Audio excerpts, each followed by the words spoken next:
Alright, hello everyone and welcome to a new Fleet Ups audio commentary. This is Triptych and it's been quite a while since I've done one of these, but it should be fun. Let me load some textures here. I think we have a board player. I've considered clipping out these parts, but they're only like 2 seconds, and it gives people a realistic idea of what the game is like for me. But that's okay. Don't mind waiting 5 seconds to load. Okay, so today we have Crisis versus Dragonfire. Crisis will be Borg, probably optimized, and as you've seen, Dragonfire is going as Dominion. And we have been discussing balance lately because Dominion is incredibly vulnerable in the early game when they're just getting their first production line up. And so we were thinking, it's been said that they do better, a lot better in 2 vs 2, 3 vs 3 in bigger games. But I've talked to several people who, even though they're very good Dominion players, they refuse to play 1 vs 1s. And it's going to be very interesting to see how this plays out today, because Borg especially are a very hard thing for Dominion.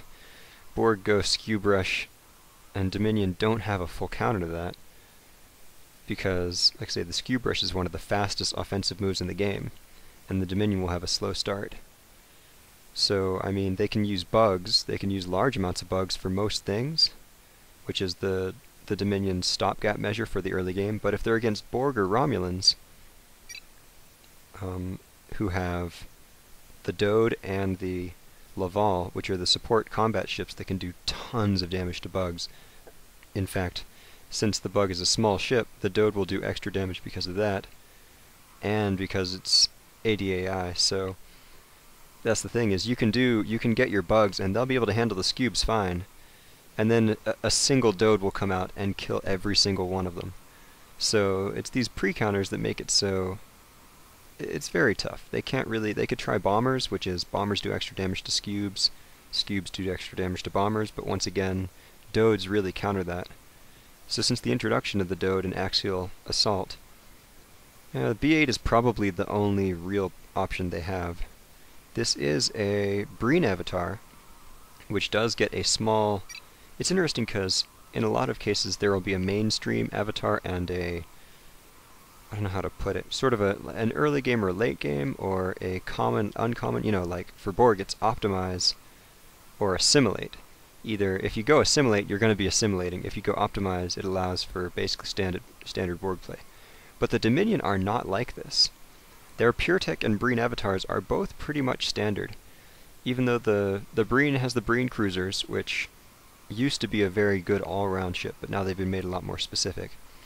But it does give you the +2 damage to all ships with torpedoes, which is, well, on their list, they have bombers, S2 have torpedoes, B8 have torpedoes, Breen cruisers have torpedoes. So more than half of their ships get a +2 bonus, which is just a nice little helper.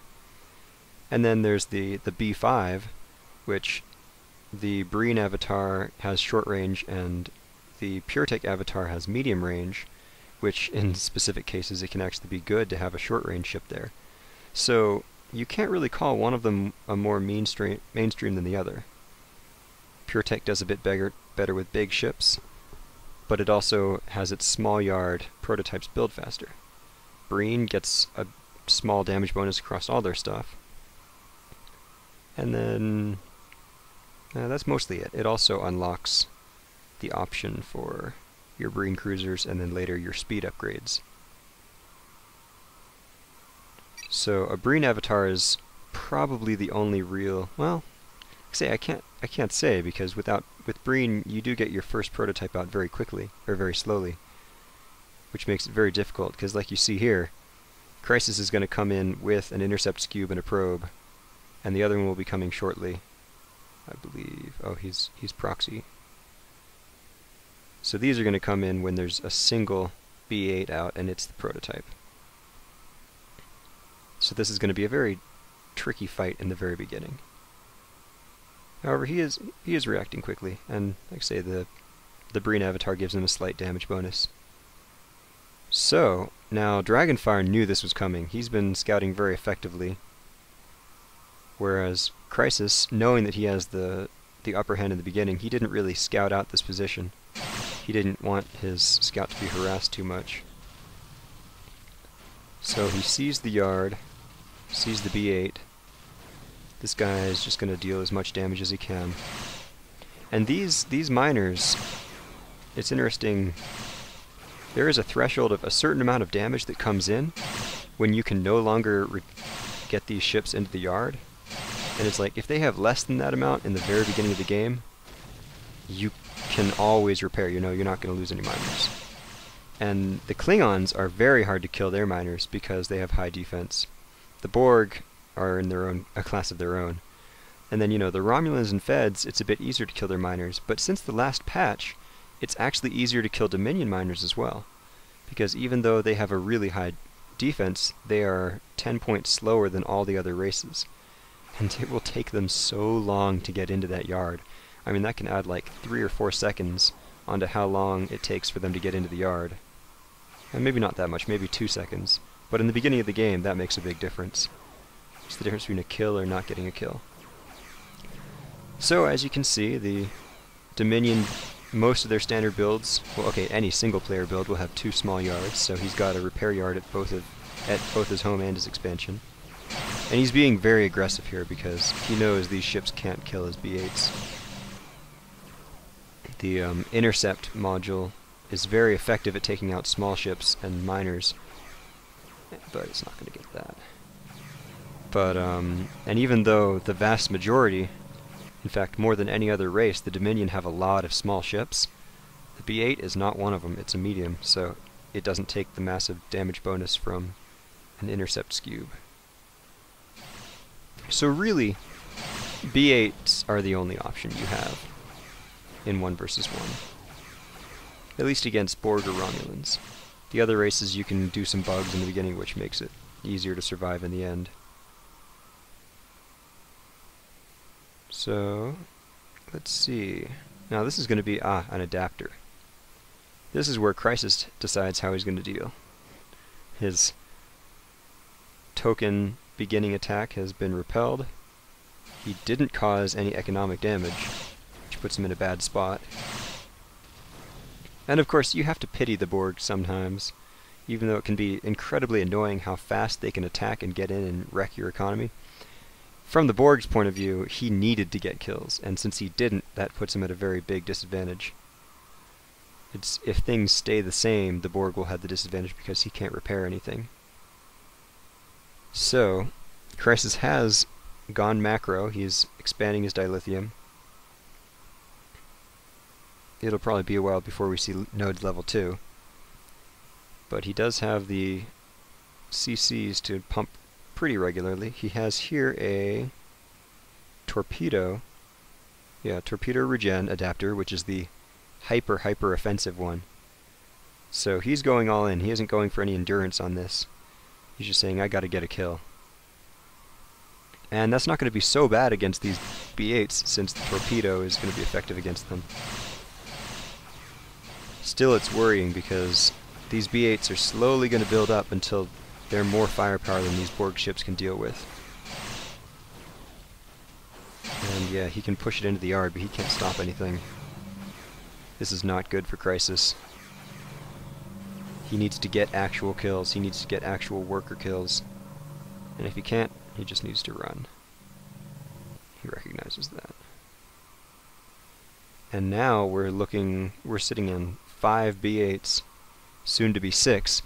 And this is where this strategy is balanced. To keep it from being overpowered, you cannot have more than... I wonder where it'll show that. Over here? Can I mouse over it? Oh, it doesn't show it here. But you are limited to 6 B8s. And I believe that includes the prototype. I could be wrong though. So, no, it does include the prototype. So, this is going to be his last B8, and after that he can't do anything.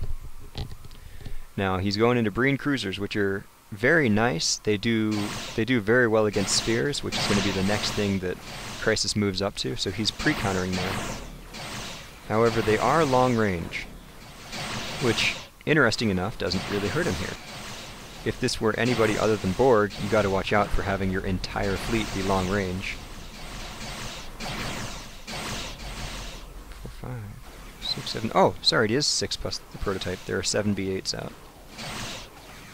So yeah, if you had an enemy who could get a passive that counters long range like Feds, this would be a problem, because your entire army is long range. And the Dominion are a very long range race. It helps with their offensive nature and their lack of rear firing weapons, as they do get some nice ranges on their ships. So, oh, I see the other B8 built down here. So another advantage of this strategy is a lot of, I guess it doesn't tell you the cost on these things. A lot of Dominion ships just gobble supply. I mean, especially bugs. 12 bugs, 16 bugs, and your starting supply is shot. And then these supply mining stations are not cheap. They're like 500 dilithium. So, Dragonfire... The B8s are actually a rather conservative style in that way too, because you're focusing on a small number of good ships that don't cost too much supply. Let's see, where is his prototype? Or did I count wrong again? No, there it is. Yep, there's 7. So this has left him with a fairly decent supply buffer, which is going to let him get into his supply mining without hiccuping or getting locked. You see another torpedo adapter, which is good because you're not going to get kills on these B8s otherwise, but they're just taking too much fire. So at this point, Crisis has been completely locked out, and I'm looking foolish for saying the Dominion aren't good one-on-one. Oh, but he did chase too far into the nebula. There's the chance. Or was this just a lure? Oh man, that could have just been bait to get these ships to come forward. If so, it worked perfectly. This one B8, I saw its shields were up, but then they went down. I'm a bit confused about that. Oh, there they go up again. That was close. That was, wow, that was an amazing move on Dragonfire's part. He knows that once you had the superior firepower, your enemy's gonna be desperate. He knows he's got to get away to get some kills against you. So all you have to do is throw him a bone, make it look like he has a chance to get some kills, and he'll sacrifice the rest of his fleet on you. So a very good game, and I think we'll get to watch another one. I'm gonna sit around. I guess these guys were thinking about coming over for a commentary, but they're not coming. I'm all alone. Okay, I'll see you guys on the flip side then.